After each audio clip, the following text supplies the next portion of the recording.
لا الہ تیری شان یا وحدہ، تو خیال و تجسس تو ہی آرزو اللہ۔ اس لیے فرمایا یہ جو غم اور ہم ہے، جو میں نے عرض کیا نا کہ انسان اندر سے بے چین اور پریشان ہے لیکن سمجھ نہیں آ رہی کیوں پریشانی ہے، اس کو ہم کہتے ہیں۔ ہم دو آنکھوں والی ہا اور میم، ہم۔ ایک ہوتا ہے غم، غم کا سبب معلوم ہوتا ہے، کسی کا کوئی فوت ہو گیا عزیز، غم لگا ہوا ہے، نقصان ہو گیا غم لگا ہوا ہے۔ لیکن ایک ایسا غم ہوتا ہے جس کا سبب معلوم نہیں ہوتا، اس کو ہم کہا۔ تو اس کا علاج بھی بیان فرمایا حدیث میں، وہ کیا ہے؟ لا حول ولا قوت الا باللہ۔ فرمایا کہ عرش کے خزانوں میں سے خزانہ ہے، اللہ نے اپنے پیارے نبی صلی اللہ علیہ وسلم کو خاص طور پر اس امت کے لیے عطا فرمایا ہے، پہلی امتوں کو یہ عطا نہیں ہوا۔ اس کے بارے میں حدیث شریف میں آتا ہے لا حول ولا قوت الا باللہ، غموم اور ہموم کا علاج ہے۔ اب اس کو پہلی بات کے ساتھ جوڑ کر دیکھیں۔ پہلی بات یہ عرض کی تھی کہ کوئی گناہ ایسا ہو رہا ہے جس کا ہمیں علم نہیں کہ کون سا گناہ ہم سے ہو رہا ہے۔ نمبر دو، انسان نیکی نہیں کر سکتا جب تک اللہ کا توفیق نہ عطا فرمائے، گناہ سے نہیں بچ سکتا جب تک اللہ نہ بچائے۔ تو اللہ سے مانگتے ہیں اے اللہ گناہوں سے بچا دے، جن گناہوں کی وجہ سے میری یہ کیفیت ہے ان گناہوں سے نجات عطا فرما دے۔ یہی مطلب لا حول ولا قوت الا باللہ کا ہے۔ گناہوں سے بچنا یہ پریشانیوں کا سب سے بڑا علاج ہے۔ ہر پریشانی کا علاج ترک منکرات، بس یہ نسخہ یاد رکھیں۔ ہم پر کوئی پریشانی آتی ہے ہم عاملوں کے پاس بھاگتے ہیں، جو ذرا دیندار ہوتے ہیں وہ مسجد کے قاری صاحب کے پاس آتے ہیں، قاری صاحب مسئلہ ہو گیا، کاروبار چل نہیں رہا، پریشانی سی رہتی ہے، اولاد فرما بردار نہیں ہے، شادی نہیں ہو رہی بچوں کی، کوئی رکاوٹ ہے۔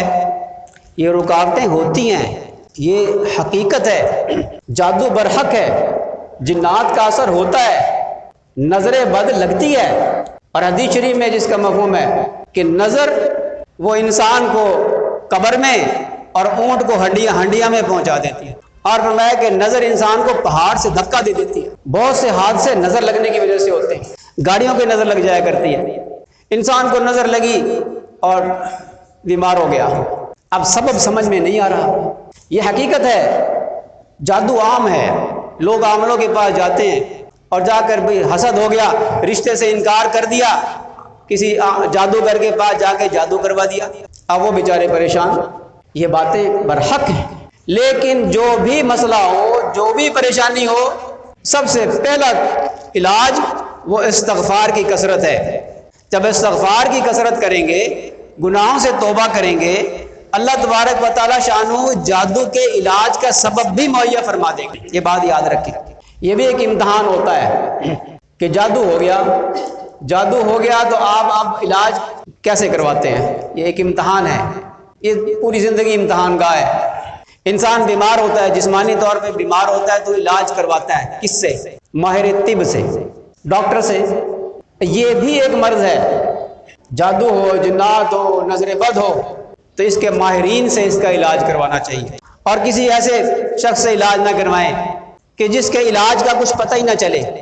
ایک بات تھوڑی سی ذہن میں رکھیں، جس تعویذ کو آپ پڑھ نہ سکیں، ایسے کاٹے ماٹے لگائے ہوئے ہیں ایسے کالی سیاہی سے، اور آپ پڑھ نہیں سکتے کہ کیا لکھا ہوا ہے، بس سمجھ لیں کہ یہ غلط علاج ہے، یہ شریعت کے مطابق علاج نہیں ہے۔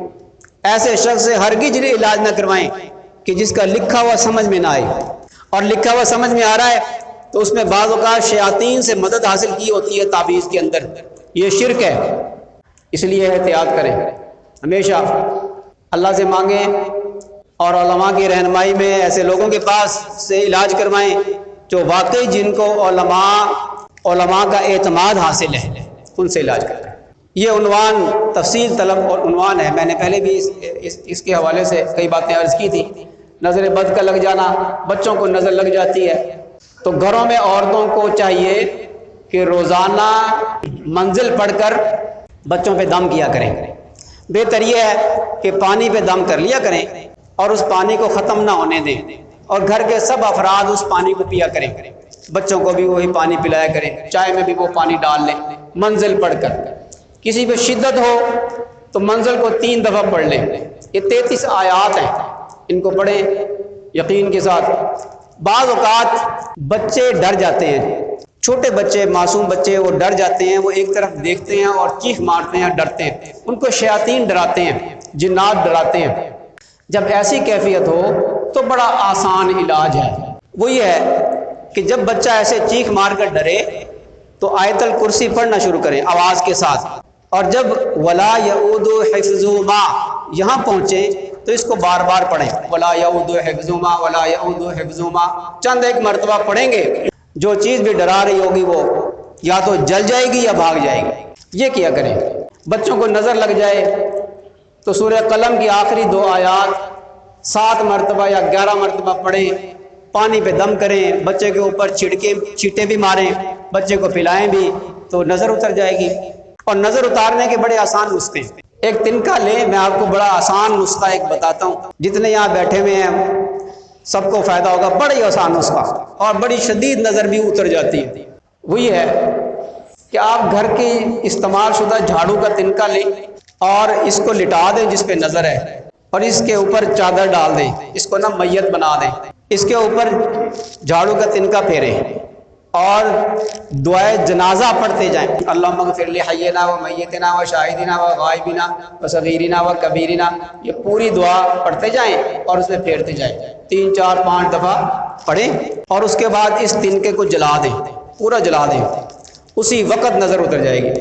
نبی کریم صلی اللہ علیہ وسلم نے ایسے علاج کی اجازت مرامت فرمائی ہے کہ جس میں شرک نہ ہو، کوئی بھی ٹوٹکا ہو اس کو اختیار کیا جا سکتا ہے، یہ حدیث سے ثابت ہے، بشرطے کہ شرک نہ ہو۔ اس میں ایک دلیل یہ ہے، کوئی ایک صحابی پر نظر لگی، بڑے حسین تھے، دوسرے صحابی نے دیکھا وہ غسل کر رہے تھے تہمت باندھ کر، تو انہوں نے دیکھا اور دیکھ کر کہا کہ ایسا حسین جسم تو میں نے کسی کماری لڑکی کا بھی نہیں دیکھا، ماشاءاللہ نہیں کہا، کہنے کی دیر تھی، وہ صحابی جو ہے وہ جسم ان کا ڈھلک گیا اور بیمار ہو گئے۔ نبی کریم صلی اللہ علیہ وسلم کو خبر دی، آپ صلی اللہ علیہ وسلم نے فرمایا کہ انہوں نے کچھ کہا تھا کہ جی یہ کہا تھا، آپ بڑے ناراض ہوئے، آپ نے فرمایا کیا تم اپنے بھائی کو ہلاک کرنا چاہتے ہو، تم نے ماشاءاللہ کیوں نہ کہا۔ اس کے بعد پھر ان صحابی کو جن کی نظر لگی تھی ان کو وضو کروایا یا غسل کروایا، اور اس کا مستعمل پانی ایک برتن میں لیا، اور اس برتن کو، اس پانی کو وہ صحابی جن پر نظر لگی تھی ان کے اوپر ڈال دیا، جو ہی ڈالا ان کی نظر اتر گئی اور وہ ٹھیک ہو کر بیٹھ گئے۔ اب اس میں کچھ پڑھنے کی بات نہیں ہے، بغیر کچھ پڑھے نظر اتر گئی۔ عجیب چیز ہے یہ، اللہ تعالیٰ شانوں کے رازوں میں سے کوئی راز ہے، اس کے اسرار اور رموز ہیں عجیب۔